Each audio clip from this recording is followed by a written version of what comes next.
نحمده ونصلي على رسوله الكريم اما بعد فاعوذ بالله من الشیطان الرجیم بسم اللہ الرحمن الرحیم وَلَقَدْ آتَيْنَا إِبْرَاهِيمَ رُشْدَهُ مِنْ قَبْلُ وَكُنَّا بِهِ عَالِمِينَ صدق اللہ العظیم وصدق رسولہ النبی الکریم ونحن علی ذلک لمن الشاہدین والشاکرین والحمد للہ رب العالمین۔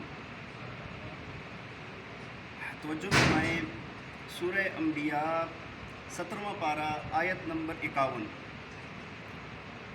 اللہ رب ذوالجلال کا پاک فرمان ہے، فرمایا وَلَقَدْ آتَيْنَا إِبْرَاهِيمَ رُشْدَهُ، اور فرمایا تحقیق ہم نے ابراہیم علیہ السلام کو دی رشدہ، سمجھداری، سمجھ، عقل، فہم، من قبل، اس سے پہلے، وَكُنَّا بِهِ عَالِمِينَ، اور فرمایا کہ ہم ان کی ساری کیفیات کو جانتے تھے، اور ہم اس کو کیا کرتے تھے؟ جانتے تھے۔ دیکھیں جی، گزشتہ آیات کے اندر اللہ تعالیٰ نے توحید کا اور قیامت کا بیان فرمایا، معاد کا بیان فرمایا، اور ساتھ ہی رسالت کا بیان فرمایا۔ اور رسالت کے تذکرے میں ابھی گزشتہ میں ہی انبیاء کرام میں سے حضرت موسیٰ علیہ السلام اور حضرت ہارون علیہ السلام کا اللہ تعالیٰ نے تذکرہ فرمایا، اور اس کے بعد آگے آج کی آیات میں اللہ تعالیٰ نے حضرت ابراہیم علیہ السلام کا تذکرہ فرمایا ہے۔ سب سے پہلے حضرت ابراہیم علیہ السلام کے تذکرے میں ایک تو ان کی فضیلت بیان فرمائی ہے، اور دوسری جو انہوں نے کفار مشرکین کے ساتھ، جن کے اندر ان کے والد اور ان کی قوم کے لوگ بھی تھے، ان کے ساتھ جو بحث ہوئی، جو ان کو بات سمجھانے کی کوشش کی ہے، وہ بیان فرمائی ہے۔ اور تیسرے نمبر پر پھر انہوں نے جو بتوں کے ساتھ حشر کرنا ہے اور بتوں کے ساتھ جو کچھ انہوں نے کرنا تھا اس کا بیان ہے۔ تو سب سے پہلے اللہ تعالیٰ نے حضرت ابراہیم علیہ السلام کی فضیلت بیان فرمائی ہے، فرمایا وَلَقَدْ آتَيْنَا إِبْرَاهِيمَ رُشْدَهُ مِنْ قَبْلُ وَكُنَّا بِهِ عَالِمِينَ، فرمایا کہ تحقیق ہم نے ابراہیم علیہ السلام کو کیا دی؟ سمجھ دی، فہم دی، اور اللہ تعالیٰ نے ان کو عقل عطا فرمائی، من قبل، اس سے پہلے۔ کس سے پہلے؟ ایک تو یہ ہے کہ نبی پاک صلی اللہ علیہ وسلم کے آنے سے پہلے، اس کتاب کے نازل ہونے سے پہلے ہی اللہ تعالیٰ نے ان کو کیا سمجھ عطا فرما دی تھی۔ اور دوسرا یہ ہے کہ پہلے تورات کا تذکرہ ہوا، اللہ تعالیٰ نے تورات کے نزول سے بھی پہلے اللہ تعالیٰ نے ان کو سمجھ عطا فرما دی تھی۔ اور تیسری بات جو بعض مفسرین کرام، حضرت تفسیر ابن کثیر کے اندر جو بات لکھی ہے اور دوسرے مفسرین کرام نے لکھی ہے، وہ یہ مطلب ہے، فرمایا من قبل سے مراد یہ ہے کہ یعنی بچپن ہی سے اللہ تعالیٰ نے ان کو سمجھ اور فہم عطا فرما دی تھی۔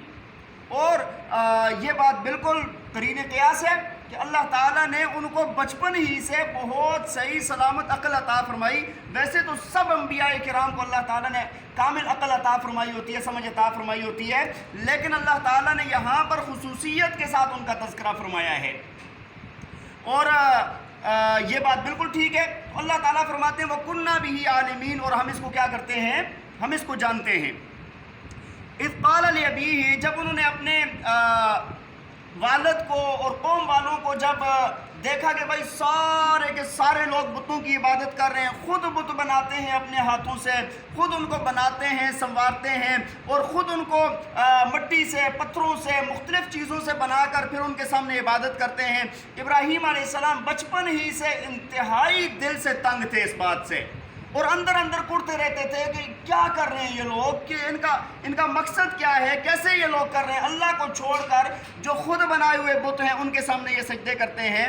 تو ابراہیم علیہ السلام کا پیمانہ جب لبریز ہو گیا نا، اس وقت انہوں نے یہ بات فرمائی، فرمایا قال لأبیہ وقومہ، فرمایا کہ جب وہ کہنے لگے اپنے والد اور اپنی قوم سے ما هذه التماثیل التي انتم لها عاکفون، یہ مورتیاں کیا ہیں جن کے سامنے تم جھکے ہوئے ہو، جن کی تم عبادت کرتے ہو، جن کی عبادت پر تم لوگ جمے ہوئے ہو، تمہیں نہ کوئی نفع دے سکتی ہیں، نہ کوئی نقصان دے سکتی ہیں، نہ تمہاری کسی بات کو یہ سنتی ہیں، نہ تمہاری کسی حالت کو یہ دیکھتے ہیں، کوئی بھی ان کے اندر خیر موجود نہیں ہے، کیوں ان کے سامنے جھکے ہوئے ہو، کیوں ان کے سامنے عبادت پر تم لوگ لگے ہوئے ہو؟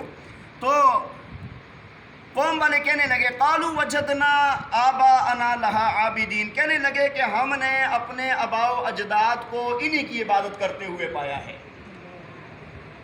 اس کو کہتے ہیں اندھی تقلید۔ اس کو کیا کہتے ہیں؟ اندھی تقلید، کہ ہم نے اپنے باپ دادا کو یہی کرتے ہوئے پایا ہے۔ او بھائی تم نے اپنے باپ دادا کو یہ کرتے ہوئے پایا ہے اور تمہارے پاس نہ عقلی دلیل ہے نہ نقلی دلیل ہے، تو یہ بات کوئی دلیل بننے کے لائق؟ یہ نہ سمجھی والی بیوقوفی والی بات ہے، اس کے اندر کوئی بھی عقل والی بات نہیں ہے۔ اور مشرکین مکہ بھی یہی کہتے تھے۔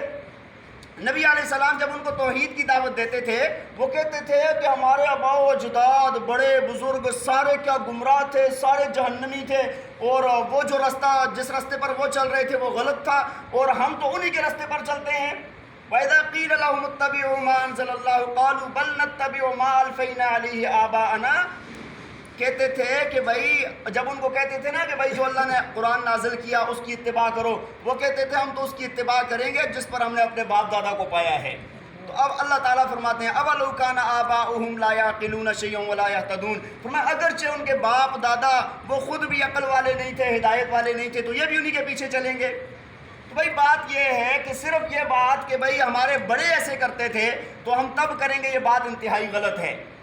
دیکھیں نا آج بھی دنیا کے اندر کیا ہو رہا ہے، جتنے بھی شادی ہیں، غمی خوشی کی جتنی رسومات ہیں، اگر پوچھا جائے بھائی کہ یہ بات تم غلط کر رہے ہو، کیوں کر رہے ہو، چھوڑ دو اس کو، کیا کہتے ہیں؟ کہتے ہیں یہ سارے بڑے کرتے ہیں، کیا وہ غلط تھے؟ سارے بڑے کرتے ہیں کیا وہ؟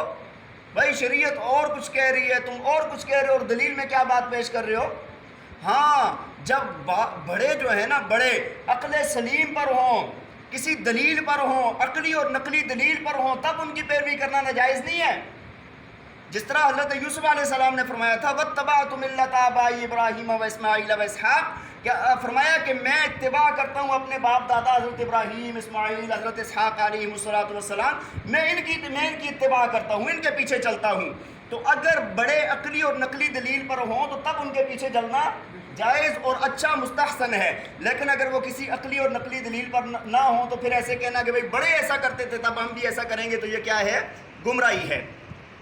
تو آگے سے کہنے لگے قَالَ لَقَدْ كُنْتُمْ أَنْتُمْ وَآبَاؤُكُمْ فِي ضَلَالٍ مُبِينٍ، تو کہنے لگے کہ کیا تحقیق تم نہیں، قَالُوا وَجِئْتَنَا بِالْحَقِّ أَمْ أَنْتَ مِنَ اللاعبین، کہنے لگے کہ ابراہیم کوئی حق سچ بات بھی ہمارے پاس لے کر آیا یا ہمارے ساتھ کوئی کھیل تماشا کر رہے ہیں، ہمارے ساتھ مذاق تو نہیں کر رہا؟ ہاں تو یہ بات یعنی یہ جو آپ بات کر رہے ہیں یہ آپ حقیقی بات کر رہے ہیں یا ویسے مذاقاً بات کر رہے ہیں؟ تو ابراہیم علیہ السلام نے کیا فرمایا؟ فرمایا قَالَ بَلْ رَبُّكُمْ رَبُّ السَّمَاوَاتِ وَالْأَرْضِ الَّذِي فَطَرَهُنَّ، فرمایا نہیں بھائی میں حقیقی سچی پکی بات کر رہا ہوں۔ کیا؟ قَالَ بَلْ رَبُّكُمْ، فرمایا تمہارا پروردگار تو وہ ہے، قَالَ بَلْ، فرمایا بَلْ رَبُّكُمْ، بلکہ تمہارا پروردگار وہ ہے، رَبُّ السَّمَاوَاتِ وَالْأَرْضِ، فرمایا جو آسمانوں اور زمین کا رب ہے، الَّذِي فَطَرَهُنَّ، جس نے ان کو پیدا کیا ہے۔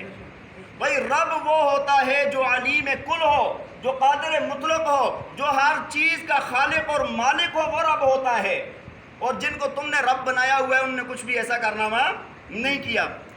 وَأَنَا عَلَى ذَلِكُمْ مِنَ الشَّاهِدِينَ، اور میں اس بات پر تمہارے لیے گواہی دیتا ہوں، یہ بات میں جو بات تمہیں کہہ رہا ہوں یہ حقیقی بات ہے، اس بات کو مان لو، تمہارے لیے اسی میں کامیابی ہے، میں اس بات پر گواہ ہوں۔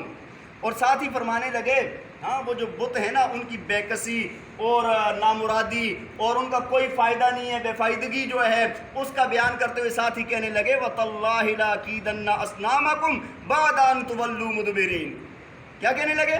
فرمایا کہ اور اللہ کی قسم میں ضرور میں تدبیر کروں گا تمہارے بتوں کے متعلق۔ ہاں کیا؟ بَعْدَ أَن تُوَلُّوا مُدْبِرِينَ، تم یہاں سے پھر کے چلے جاؤ گے نا اس کے بعد میں کیا کروں گا؟ اور پھر آگے تدبیر ابراہیم علیہ السلام نے ان کی بھی، اور اس کے اوپر ان کو بڑی کڑی تکلیف برداشت کرنی پڑی، ہاں لیکن انہوں نے برداشت کی، اللہ تعالیٰ نے ان کو کامیاب فرمایا۔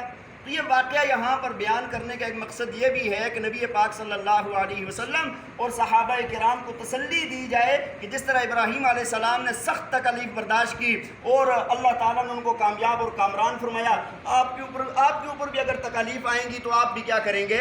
ان کو برداشت کریں گے اور اللہ تعالیٰ آپ کو کامیاب اور کامران فرمائے گا۔ وآخر دعوانا ان الحمد للہ رب العالمین۔